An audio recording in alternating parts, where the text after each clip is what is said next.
Hey, have you heard about my AI alter ego? That's right. Ask Alan Anything is now live, and we've trained it on my 13 books. We've trained it on over 200 podcasts. It has most of what's in here, not everything, but most of what's in here.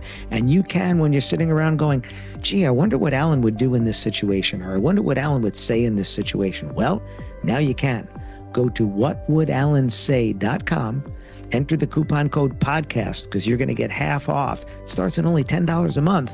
And now when you're thinking, I wonder what Alan say, now you can actually ask. Go to whatwouldallansay.com, enter the coupon code podcast, and start asking me anything.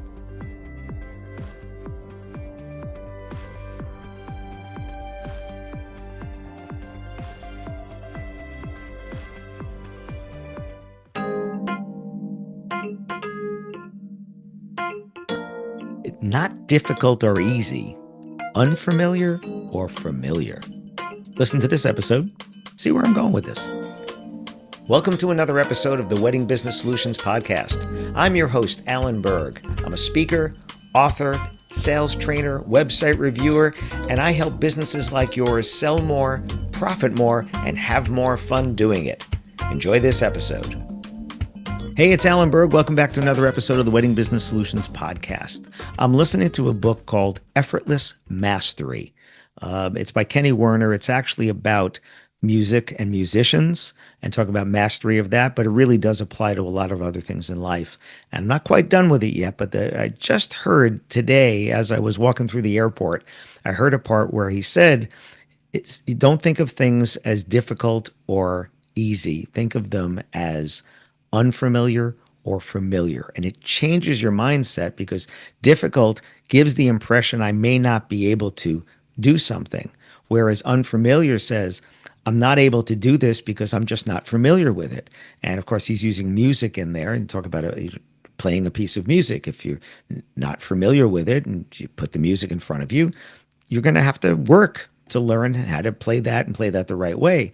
And it's certainly the same for anything in life, just arranging flowers a certain way, or if you're a DJ mixing songs a certain way, or if you're a photographer getting a certain effect, right? Or using a new camera even. It's not familiar. The buttons aren't familiar. Where the adjustments are is not familiar.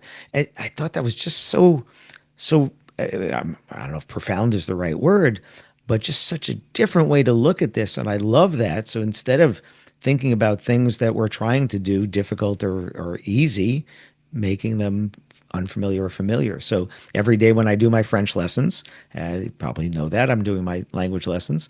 I do French every day, and there are some things that are familiar. I'm able to get that lesson correct. And there are things that are not familiar, like, wow, I don't know that word. That's a new word.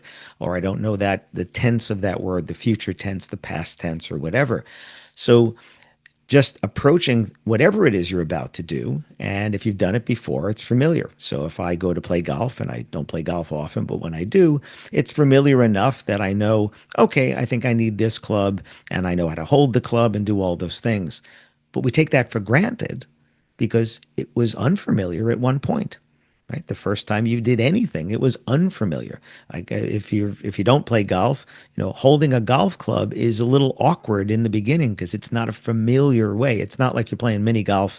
Playing real golf. I don't know if that's the right word, real golf, but playing golf on a golf course, holding the clubs and swinging the clubs. You hold the club, and it's kind of an awkward thing until it becomes familiar. So what is it that you're not starting because it's unfamiliar? And if you say, okay, is it because I think it's difficult? See, I like to do things that are difficult, and maybe rephrase that. I'm not afraid to try things that are difficult. It's only difficult because I haven't done it before or haven't done it enough. That's another thing as well. There are things that we've done, but we just haven't done enough of it to get a level of mastery. Right? And mastery means you've done it enough that you can do it without having to think about the nuts and bolts of it. As a matter of fact, part of the whole concept of this book of effortless mastery is that when you get to that point of mastery, and when you let yourself go, and you let go, and you just let your expertise that you've gained from that in that mastery just go, it's happening almost on autopilot, but it's really not. It's because you've done all the work to that point. And I can certainly relate to that. There are times when I'm, playing the piano and thinking about everything I'm playing, and there are times where it's just like my fingers are just working on their own. I hope you've gotten that. Some might call it flow, which is another book that I just finished reading.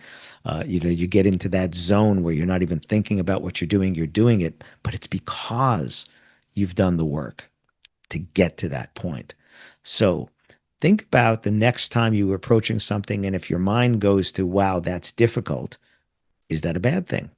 Or is it just, wow, I'm not familiar enough with that to be able to do this better, but I want to work at it. And that's my thing with learning French. I do it every morning, because if I don't do it every morning, then it'll go 2 mornings without, or 3 mornings without. Next thing you know, you're not doing it. And anybody who's listening, who's started to learn on Duolingo or Babbel or whatever and lost their streak, right? Once you've lost your streak, it's easier to keep that non-streak going longer. You kind of get a streak of not doing it, I guess. So that's why I just do every day. Every day is every day, even if it's just one lesson. Sometimes it's more, sometimes it's not, but every day there's a little bit. And I've become comfortable with the fact that when it's hard is actually my favorite parts, because that means I don't know it. It means it's unfamiliar. That also goes back, I've mentioned this on another podcast, about Adam Grant's book, Hidden Potential. So Adam Grant is a professor at the Wharton School in Philadelphia, and he's got a podcast, and he's got a bunch of books that I like. But Hidden Potential, the same thing. Are you okay not being good at something and yet you'll still move ahead? Or do you give it up when it gets hard? And he did talk about people who've become good at languages as adults. They were not good at children, and that's because you're okay not being good, not being comfortable.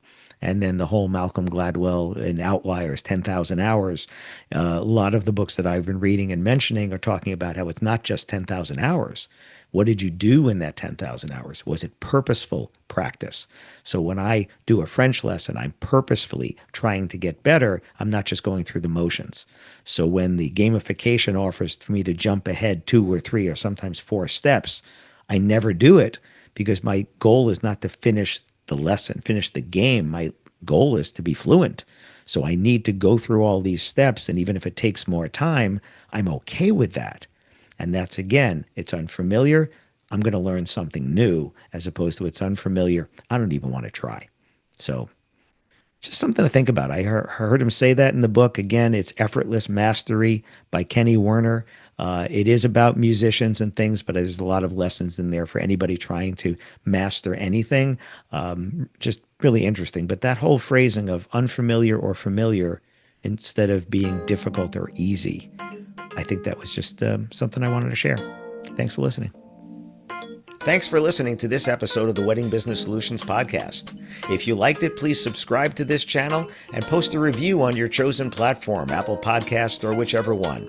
If you have any questions about anything in this episode or any of my episodes, email me directly at alan@weddingbusinesssolutions.com or visit my website, alanberg.com. alanberg.com. If you have any suggestions for future topics or guests that you'd like to see, please again email me or visit my website. Thanks for listening.